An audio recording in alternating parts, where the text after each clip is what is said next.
Hello students, science की live class में आप सबका स्वागत है।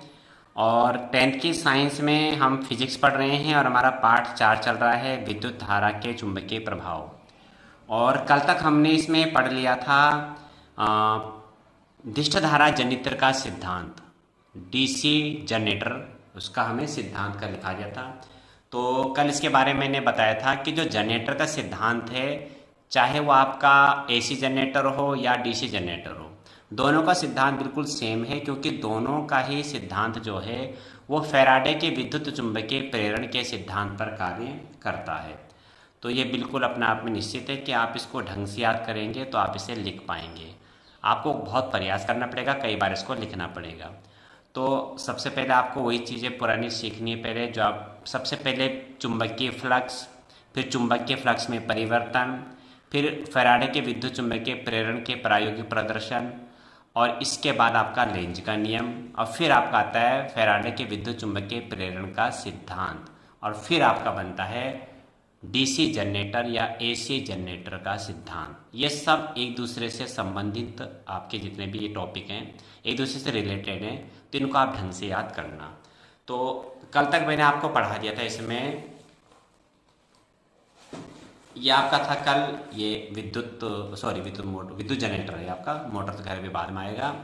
और इसमें आपका मैं हल्का से एक बार फिर बता देता हूँ, सिद्धांत तो जो इसका है वो विद्युत चुंबकीय प्रेरण के सिद्धांत पर ही कार्य करता है। इसमें क्या होता है, दो शक्तिशाली ध्रुवखंड, चुंबकीय ध्रुवखंड, यानी एक शक्तिशाली चुंबकीय क्षेत्र के बीच में जब किसी कुंडली को रख करके तेजी से घुमाया जाता है तो कुंडली से होकर गुजरने वाले चुंबकीय फ्लक्स में परिवर्तन होता रहता है, और जिस कारण कुंडली में एक प्रेरित विद्युत वाहक बल उत्पन्न हो जाता है, और इस प्रेरित विद्युत वाहक बल के कारण कुंडली में एक धारा प्रेरित हो जाती है। यह धारा तभी तक बहती है जब तक कि कुंडली के चुंबकीय फ्लक्स में परिवर्तन होता रहता है। इसे ही क्या कहते हैं, जनित्र का सिद्धांत कहते हैं, क्योंकि इसको कुंडली को जो घुमाने में किया गया यांत्रिक कार्य है वो विद्युत ऊर्जा में क्या होता है, परिवर्तित हो जाता है, परिणत हो जाता है। ये इसका सिद्धांत मैं कल बता दिया था। इस तरह से ध्रुवखंड थे या आर्मेचर कुंडली थी जिसको बीच में रख करके घुमाया जाता है। इसमें विभक्त वाले लगे होते हैं। जब प्रत्यावर्ती धारा जनित्र हम पढ़ेंगे वहाँ सारा चित्र ऐसा ही बनेगा। एसी जनरेटर की बात कर रहा हूँ मैं, ये डीसी जनरेटर है।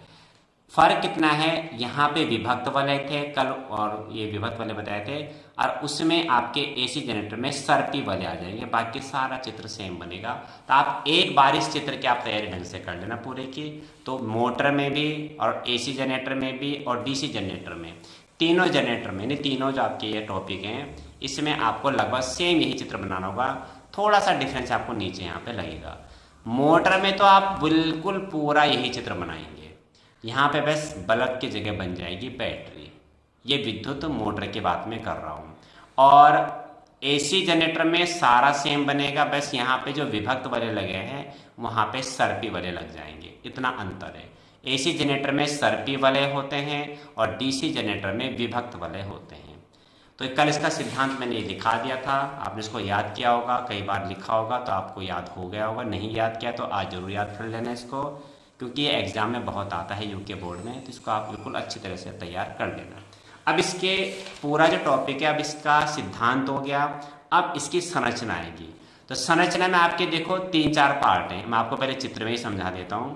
पहले क्या है, शक्तिशाली क्या है, चुंबकीय क्षेत्र हो गया आपका। तो पहले आपका चुंबकीय क्षेत्र हुआ, ये क्षेत्र चुंबक कहते हैं इसको, ठीक। तो ये दो शक्तिशाली आपके क्या होते हैं, ध्रुवखंड होते हैं जिनका काम क्या है, शक्तिशाली चुंबकीय क्षेत्र उत्पन्न करना है। अगला आपका क्या है, ये आर्मेचर कुंडली, जो बीच में भी दिखा रखा है, ये आर्मेचर कुंडली है। तीसरा क्या है, विभक्त वलय है, ठीक है। ये किसी धातु के बेलन को उसके अनुदैर्ध्य काट में काट करके बनाए जाते हैं। धातु को कोई बेलन होगा, जैसे पाइप को बीच से काट, एक तो ऐसे काटते हैं अनुप्रस्थ काट, ये बताया था मैंने आपको, अनुप्रस्थ काट और अनुदैर्ध्य काट।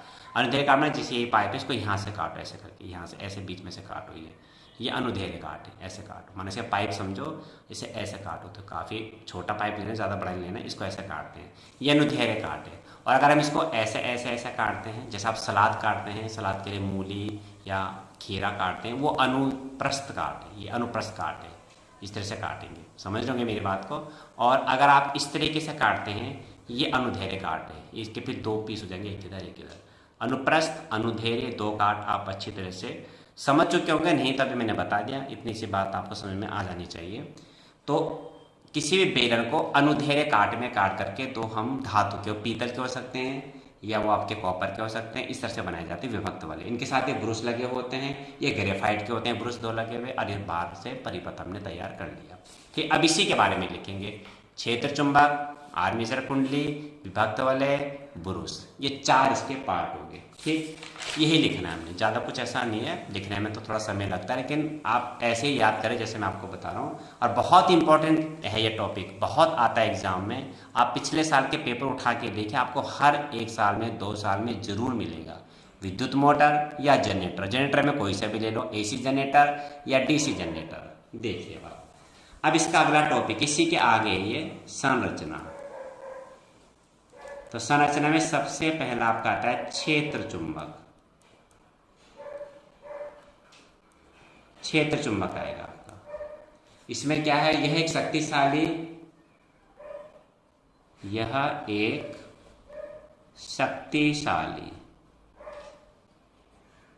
क्या होता है, चुंबक के ध्रुवखंड क्या होते हैं, N तथा N का मतलब उत्तरी ध्रुव तथा S दक्षिणी ध्रुव होते हैं। ठीक है, इनका काम क्या है, इनका कार्य शक्तिशाली चुंबकीय क्षेत्र, शक्तिशाली चुंबकीय क्षेत्र उत्पन्न करना होता है।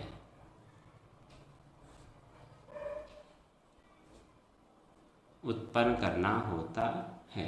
ठीक, और क्या करते हैं, इन्हीं ध्रुव खंडों के बीच, इन्हीं ध्रुव खंडों के बीच कुंडली को रखकर घुमाया जाता है। कुंडली को, जिसे हम आर्मेचर कह रहे हैं, रखकर घुमाया जाता है। ठीक, ये हो गया। बाकी इसमें ये तो आप जानते हैं कि जो चुंबकीय बल रेखाएं वो N से S क्यों निकलती हैं। तो चुंबकीय बल रेखाएं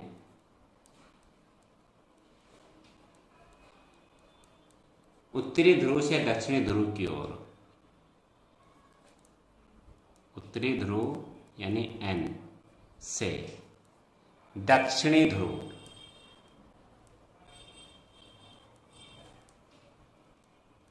यानी S की ओर होती हैं, की ओर होती हैं। ठीक है, बाकी लगभग मोटर में भी और AC जनरेटर में भी यही हमें बिल्कुल लिखना पड़ेगा, कोई ज़्यादा अंतर नहीं आएगा। तो यानी आप एक टॉपिक तैयार करें, मोटर का टॉपिक भी तैयार हो जाएगा और AC जनरेटर का टॉपिक भी यही सेम एक बार आपने तैयार करना, आपके 3 तैयार हो जाएंगे इसमें। अगला आपका आता है क्षेत्र चुंबक, आर्मेचर। आर्मेचर भी कहते हैं, आर्मेचर कुंडली भी कहते हैं। तो ये क्या होता है, जो लोहे की कच्ची करोड होती है उनमें तार लपेटे जाते हैं। कच्ची करोड का मतलब जैसे कि आपने स्टेबलाइजर कभी आपने खोल के देखा हो या कभी ठीक होते हुए देखा हो किसी दुकान पे, तो उसमें इस तरह से ई आकार की पत्ती पत्ती बनी होती है, उसे कच्चे लोहे का करोड बोलता है, उसके ऊपर भी तार के लपेटे होते हैं। ठीक है, तो यह कच्चे लोहे के बेलन बेलनाकार होते हैं। जैसे आपने आर्मेचर कभी मिक्सी को अंदर से खोल के देखा हो, तो ये बेलनाकार आपको मिलेगा, जिसे हम आर्मेचर बोलते हैं। तो यह एक कच्चे लोहे के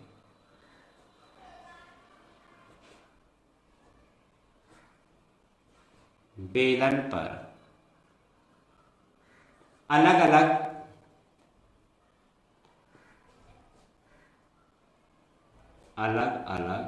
तांबे के तारों को अनेक फेरों में लपेटकर बनाई जाती है। ठीक है, बनाई जाती है इसमें। और जो चित्र में हमने दिखा रखा है इसको, तो ABCD, यहाँ पे तो हमने एक ऐसा दिखा रखा है, ये तो बहुत सारे लपेटे होते हैं। एक्चुअल में कंप्लीट आप यहाँ चित्र में नहीं समझ पाएंगे, आप प्रैक्टिकली कहीं देखेंगे तो समझ पाएंगे। फिर भी जितना आप समझ रहे हैं उतना कोशिश करें और इसको याद करने का प्रयास करें। ठीक, बनाई जाती है। इसमें क्या आपका चित्र में इसे ABCD से प्रदर्शित किया गया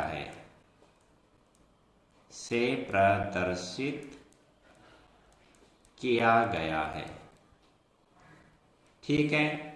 अब इसको घुमाने के लिए क्या करते हैं, तो आर्मेचर को घुमाने के लिए, आर्मेचर कुंडली को घुमाने के लिए क्या किया जाता है, या तो पेट्रोल इंजन का प्रयोग आप देखते हैं शादी ब्याह में, आप जो जनरेटर देखते हैं वो जनरेटर घूमता किससे, उसमें गाड़ी का इंजन पेट्रोल इंजन लगा होता है, या डीजल जिसे बोलते हैं डीजल इंजन लगा होता है। तो इसे घुमाने के लिए पेट्रोल इंजन या डीजल इंजन भी कह सकते हैं, पेट्रोल इंजन या जल शक्ति द्वारा। अब जल शक्ति का उदाहरण आपको मिलेगा छिपरो पावर हाउस में जाएं या आप खोदरी पावर हाउस में जाएं, तो वहां एक टनल यानी सुरंग बनी होती है, सुरंग से पानी आता है और सीधा नीचे टरबाइन के ब्लेडों पर पड़ता है, ब्लेड पे घूमता है, पूरी टरबाइन ऊपर से घूमना शुरू कर जाती है, नीचे ब्लेड पे पानी पड़ता है उसके, बहुत बड़े बड़े ब्लेड खांचे से बने होते हैं, ब्लेड बोलते हैं। तो जल शक्ति यानी पानी के द्वारा तेजी से घुमाया जाता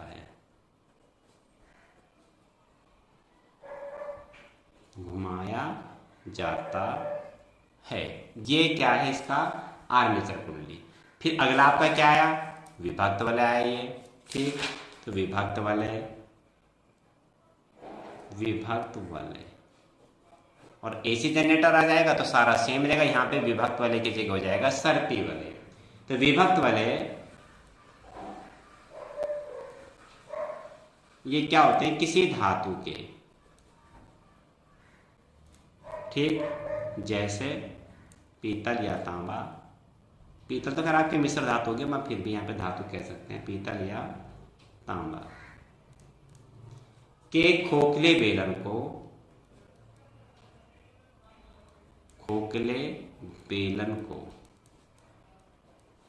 अनुदैर्ध्य, अनुप्रस्थ नहीं, अभी आपको बताया था मैंने, अनुदैर्ध्य अनुप्रस्थ, अनुदैर्ध्य काट में काट कर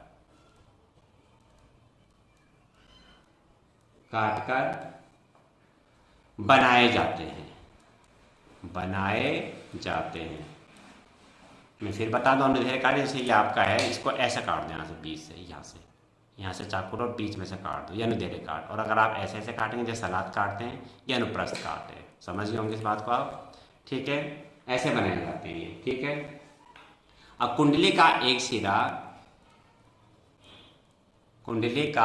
सिरा क्या होता है, विभक्त वलय P तथा दूसरा सिरा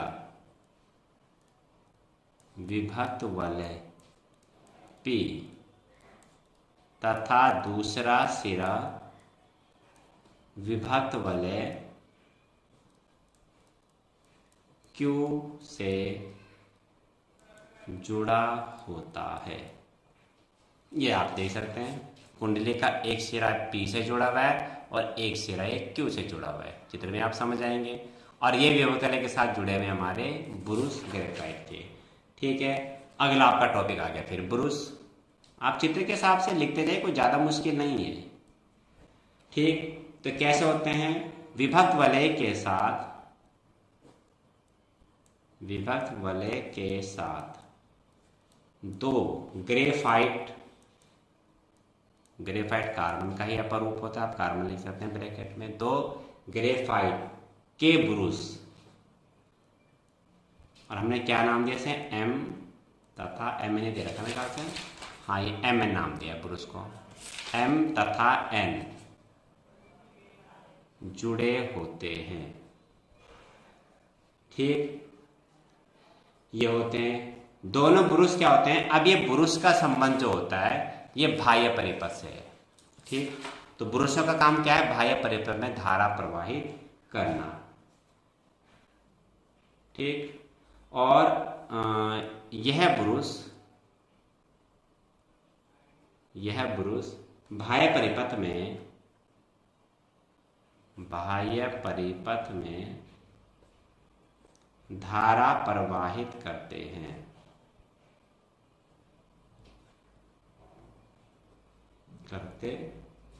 ठीक है, और इसके बाद आपका है जब ये विभव तले घूमते हैं, ठीक है, तो बारी बारी से ये इसको एक दूसरे को स्पर्श करते हैं। ठीक है, इसमें क्या होता है, जब आर्मेचर घूमता है, नहीं पूरा आर्मेचर घूमेगा, इसका विभव तले घूमेंगे, तो क्या होता है पी और क्यू जो आपके विभव तले हैं, ये हर आधे चक्र का, ये आधे चक्र इधर आ जाएगा, ये उधर चला जाएगा, और बारी बारी से ये ब्रुशों को क्या करेंगे, स्पर्श करते हैं। तो क्या लिखेंगे, जब आर्मेचर घूमता है,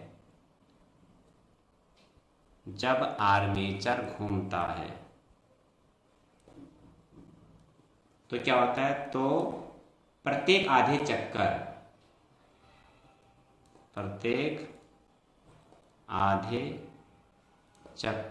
के बाद इनका जो क्या होता है, इनका संपर्क विपरीत ब्रुशों से हो जाता है। इनका संपर्क विपरीत ब्रुशों से हो जाता है। ज्यादा लंबा नहीं याद करें, इतना याद करो, उसमें बहुत है। और अब आपका आ गया इसके कार्यविधि। तो कार्यविधि में क्या होता है, मैं आपको यहां समझा दूं। जब आर्मेचर कुंडली घूमती है, इस तरह से ये घूमेगी, ऐसे करके ये घूमना शुरू करेगी इस तरीके से। यहाँ तो हम ऐसे ही बताएंगे आपको इस तरीके से। तो घूमती है तो इसको हम माना दक्षिणावर्त घुमा रहे हैं इसे, यानी क्लॉकवाइज, ये क्लॉकवाइज होती है दिशा, ये क्लॉकवाइज इस तरह से, ये इसको दक्षिणावर्त घुमा रहे हैं। ठीक है, तो कुंडली में क्या होता है, इसमें विद्युत चुंबक के प्रेरण के कारण, यानी इससे गुजरने वाले चुंबक के फ्लक्स में परिवर्तन होता है और ये धारा ऐसे इसमें बहनी शुरू हो जाती है। ठीक, माना धारा की दिशा इसमें ये है, ये हमने धारा की दिशा, अगर दक्षिणावर्त घुमाएंगे तो धारा की दिशा ये होगी। ठीक है, और इस धारा की दिशा फ्लेमिंग के दाएं हाथ के नियम से हम मालूम कर लेंगे दिशा। अब जब ये आधा चक्कर कर लेती है तो धारा की दिशा वही रहेगी। आधे चक्कर के बाद क्या होगा, इनका संबंध ब्रुशों से हट जाता है और हर आधे चक्कर जो क्या आपका होगा, क्यू से धारा जो माना क्यू से पी की ओर बह रही है।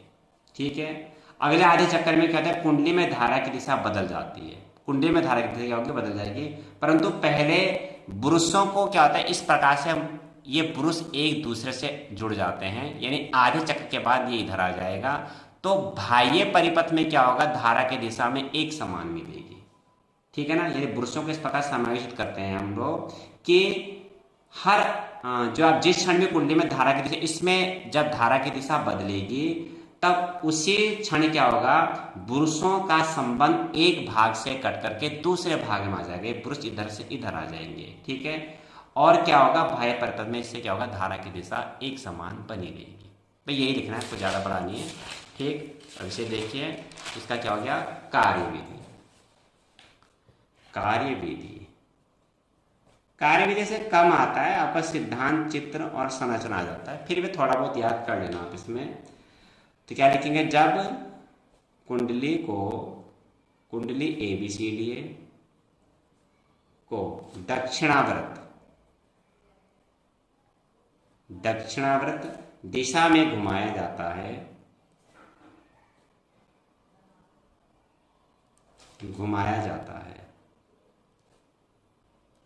तो क्या होता है, तो कुंडली से गुजरने वाले चुंबकीय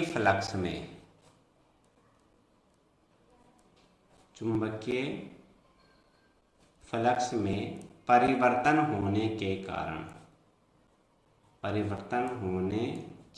कारण क्या होता है, इसमें एक धारा प्रेरित हो जाती है। ठीक है। और इस धारा की दिशा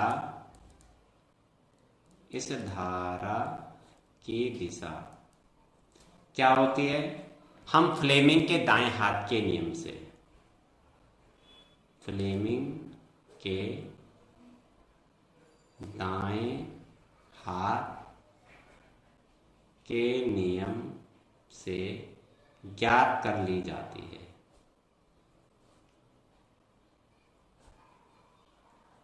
ठीक है। अब इसमें क्या होता है, जब कुंडली आधे चक्कर तक धारा की दिशा कुंडली में वही रहती है, आधे चक्कर के बाद कुंडली में धारा की दिशा बदल जाती है। लेकिन हम पुरुषों को इस प्रकार से समायोजित करते हैं यहाँ पे कि हर आधे चक्कर के बाद इनका संपर्क इनसे हट जाता है, और इन पुरुषों के कारण क्या होता है, बाह्य परिपथ में जो है धारा की दिशा एक समान बनी रहती है। ठीक।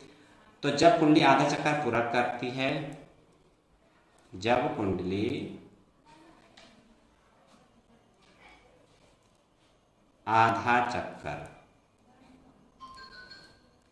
पूरा करती है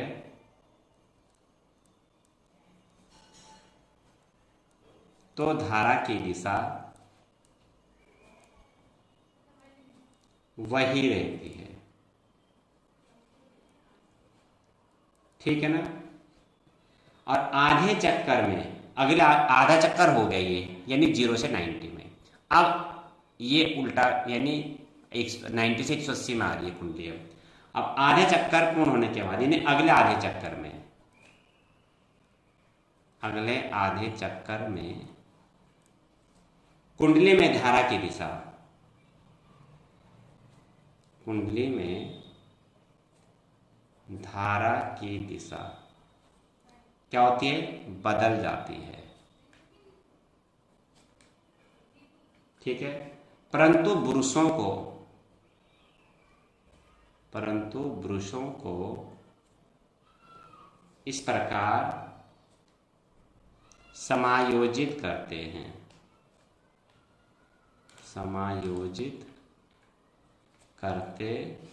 हैं कि जिस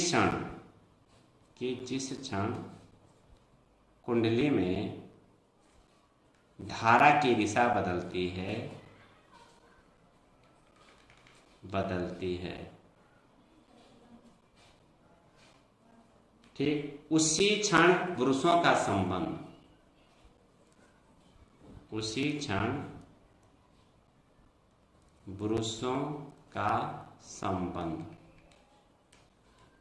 एक भाग से कटकर दूसरे भाग से हो जाता है।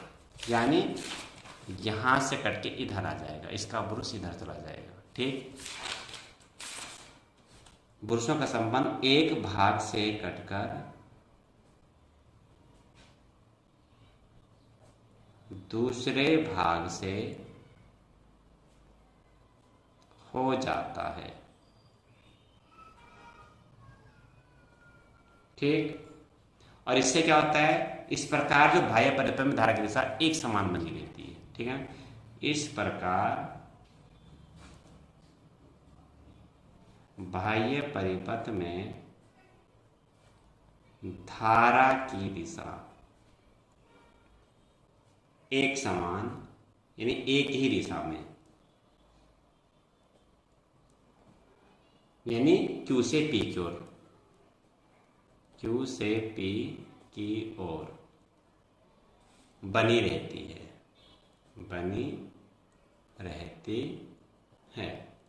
ठीक है। क्यों क्या होता है, M और जो पुरुष आपके MN है वो अपना स्थान बदल देते हैं। ठीक। हर आधे चक्र के बाद ये पुरुष अपना स्थान बदलते हैं, ये यहाँ आ जाएगा, ये यहाँ चला जाएगा। आप ऐसे देखिए धारा की दिशा बदल कैसे रही है। आपको मैं हल्का सा कोशिश करता हूँ, इतना समय में ऐसा आ नहीं रहा होगा क्योंकि प्रैक्टिकली सब्जेक्ट है। देखो, माना ये कुंडली है, ये आप कुंडली मान लो, और ये धारा बह रही है इसमें। अभी धारा माने ऊपर को बह रही है, ये धारा बह रही है, और ये नीचे को आ रही है। ठीक। ये धारा की दिशा ये ऊपर को बह रही है, और यहाँ से धारा की दिशा नीचे आ रही है। एरो बना दी मैंने। ठीक। अब ये ऐसे चलिए, ये कुंडली ऐसे चलिए, ये इधर है ना, भी ऊपर को जा रही धारा। अब इसको हम ऐसे लाए, ये आधा चलिए चक्कर ये, और ये अब इधर आ गई। अब ये वाली भुजा इधर आ गई आपकी, ये वाली। अब इसमें अगर आप देखेंगे तो धारा की दिशा किधर को आ गई, ये आपकी, इसमें धारा की दिशा नीचे हो जाएगी, अब इसमें ऊपर हो जाएगी। हर आधे चक्कर के बाद कुंडली में धारा की दिशा बदल जाएंगी। लेकिन विभक्त वलय क्या होंगे, आधे चक्कर के बाद उनका संपर्क एक से कट के दूसरे पुरुष से हो, विभक्त वलय से हो जाएगा और बाह्य परितल में धारा की दिशा एक समान बनी रहेगी आपकी। कोशिका इतना आप समझ सकते हैं, बाकी याद कर लेना इसको। तो ये आपका हो गया तिष्ठ धारा जनित्र।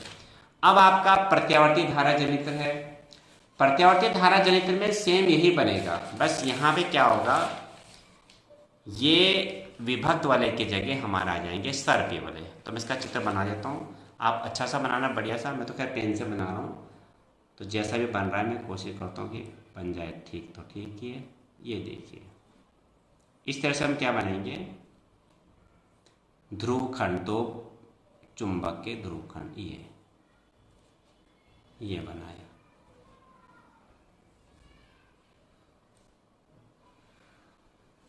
ये बना दिया और ये आपको इस तरह से बनेगा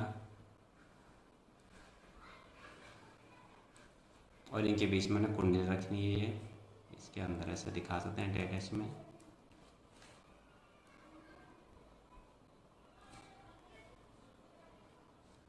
ये कुंडली रखी और ये ऐसे नीचे तक इसको खींच लिया। ये फिर यहाँ पे बनेंगे क्या इसके विभक्त वलय। ये कैसे बनते हैं, ये पुरुष के ऐसे बनते हैं। आप इस तरह से, जैसे आपके छोटे छोटे दो बेलन बना दो इस तरीके से, इसको आप ऐसे दिखा सकते हैं। ठीक, एक आपका ये बन गया, दूसरा आपका यहाँ बनेगा।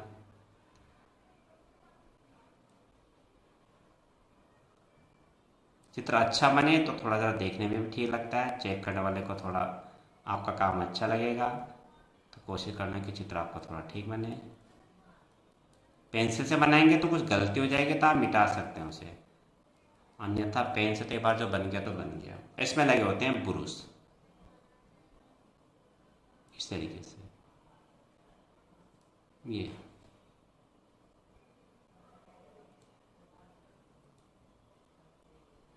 लगे होते हैं बुरुश। और ये बाह्य परिपथ हो गया। ठीक, इस तरह से पूरी साफ्ट आएगी, यहाँ से आएगी। आप तो किस स्केल से खींचना, बिल्कुल सीधी लाइन आएगी ये इस तरीके से। इस पर पूरी आर्मेचर कुंडली घूमती है और ये आपका बन गया बाह्य परिपथ। इसको ऐसे बना लेंगे और यहाँ पे बल्ब बनेगा, क्योंकि बिजली बनेगी तो बल्ब जलेगा। इस तरीके से आप इसमें धारा के साथ दिखा सकते हैं कैसे भी। ये बन गया पूरा इस तरीके से, पूरा एक साथ नहीं दिखा पाऊंगा मैं कैमरे में, पर ये तो जल्दी बनाया मैंने। आप लोग अच्छा बनाएंगे इत्मीनान से तो बहुत अच्छा बनेगा आपका चित्र। ये एग्ज़ाम में बहुत इंपॉर्टेंट है, ये आता है ये। ठीक, ये आपके ध्रुवखंड हो गए N और ये आपका हो गए S। तो मुश्किल से मैंने 3 मिनट में बना दिया इसको, देखो। तो आप अच्छा बनाना तो आपको थोड़ा 5 मिनट लग जाएंगे। ये एक समान चुंबकीय क्षेत्र है, समांतर रेखाएं खींचनी है समान दूरी पर और वो दिखाते हैं समान चुंबकीय क्षेत्र को। इसका नाम लिख देंगे, ये क्षेत्र चुंबक हो गया, क्षेत्र चुंबक। ये आपका आर्मेचर कुंडली हो गया। आर्मेचर कुंडली को हो, यहाँ पे तो खैर आयताकार है तो आयताकार भी कह सकते हैं आप, आर्मेचर कुंडली। यहाँ पे क्या है, आयताकार है। ये हो गया। ये आपके हो गए सर्पी वलय, केवल इतना अंतर है। डीसी जनरेटर में यहाँ थे विभक्त वलय, इसमें आगे सर्पी वलय। ये ब्रूश हो गए। ठीक, यहाँ पे आपके ब्रूश आ गए, ये ब्रूश है। ब्रूश तो आपके खैर डीसी जनरेटर में भी थे। ठीक, ये हो गया। सर्पी वलय का नाम आप दे सकते हैं S1 और S2 दे दें, और इनका नाम आप दे दें M और N। ब्रूश तो आपके MN है, सर्पी वलय से MN हो जाए, सर्पी वलय S1 S2। ठीक, और ये हो गया बाह्य परिपथ, बाह्य परिपथ ये हो गया। इस तरह से आप चित्र बनाएं। जल्दी बनाए इतना अच्छा नहीं बन पाएगा, लेकिन आप आराम से बनाएंगे तो काफ़ी अच्छा चित्र बनेगा। और ये अगली हेडिंग आपकी क्या है, ये प्रत्यावर्ती धारा जनित्र। बाकी इसका मैं कल ही लिखाऊंगा। आप मैंने खाली चित्र बनाए हैं प्रत्यावर्ती धारा जनित्र। इसको प्रत्यावर्ती धारा डायनमो भी कहते हैं, प्रत्यावर्ती धारा डायनमो भी कहते हैं इसको, और शॉर्ट में एसी जनरेटर, एसी जनरेटर, प्रत्यावर्ती धारा जनित या प्रत्यावर्ती धारा डायनमो या एसी जनरेटर। ये आपको हो गया। सिद्धांत पूरा वही है जो आपने डीसी जनरेटर में पढ़ा है, याद किया है तो अच्छी बात है, नहीं किया तो आज कर लेना। मैं फिर एक बार रिपीट कर देता हूँ। जब किसी एक समान शक्तिशाली चुंबकीय क्षेत्र में रखकर किसी कुंडली को घुमाया जाता है तो कुंडली से होकर गुजरने वाले चुंबकीय फ्लक्स में से परिवर्तन होता है। ऐसे घुमाएंगे तो परिवर्तन होगा। कुंडली से होकर गुजरने वाले चुंबकीय फ्लक्स में परिवर्तन होने के कारण कुंडली में पहला बोलेंगे प्रेरित विद्युत वाहक बल उत्पन्न होता है, और इस प्रेरित विद्युत वाहक बल के कारण कुंडली में एक धारा प्रेरित हो जाती है, या बोलेंगे। ठीक, यानी कुंडली को घुमाने में किया गया यांत्रिक कार्य कुंडली में विद्युत धारा के रूप में परिणत हो जाता है। यानी यह एक ऐसा यंत्र है जो यांत्रिक ऊर्जा को विद्युत ऊर्जा में बदलता है। पूरा वही सिद्धांत है, रट ले अच्छे तरीके से। ये मैंने लंबे में लिखा है, और कल आपको ध्यान हो तो मैंने इसका शॉर्ट परिभाषा में लिखा है कि जो ज़्यादा लंबा याद नहीं कर पाएंगे उनके लिए बहुत छोटा लिखा है। तो ना से अच्छा है कि आप कुछ ना लिखें एग्जाम में, उससे अच्छा है कि आप कुछ तो लिख कर आए एग्जाम में। तो जो नहीं याद कर सकते तब उनके लिए विकल्प के तौर पे, पर इसका मतलब नहीं कि हर कोई बच्चा इसे ही याद करे। जो याद कर सकते हैं, जिनकी मेमोरी पावर अच्छी है, वो इसे याद करेंगे। बाकी जो बिल्कुल लाचार है, नहीं कर पा रहे हैं, तो वो इसे याद करें। ठीक है, तो ये आप ध्यान रखेंगे। कल इसका मैं सिद्धांत ये सब लिखाऊंगा, और कार्यविधि इसके नहीं लिखाऊंगा कल, काफ़ी लंबा हो जाएगा। ये आप बिल्कुल सेम ही लिख देना, इसमें कोई दिक्कत नहीं है। बस इसका बाकी पार्ट सारे सेम रहेंगे। क्षेत्र चुंबक वही लिखना है, आर्मेचर कुंडली वही लिखनी है, सर पे वाले थोड़ा अलग हो जाएंगे, ब्रुश वही लिखने हैं। 4 चीज़ें को लें, बिल्कुल सेम हुई है। ठीक है, कल फिर मिलेंगे लाइव क्लास में। अभी इसके बाद इसका अभ्यास करना, इसको पढ़ना, और फैराडे का विद्युत चुंबकीय प्रेरण का सिद्धांत और जनरेटर का सिद्धांत, ये अभी ढंग से याद कर लेना, और इसे याद करने के बाद 5-6 बार जरूर लिख लेना। ठीक है, कल फिर मिलेंगे लाइव क्लास में। सभी को शुभकामनाएं, शुभ आशीष, स्वस्थ रहें, घर में रहें, सुरक्षित रहें, मन लगा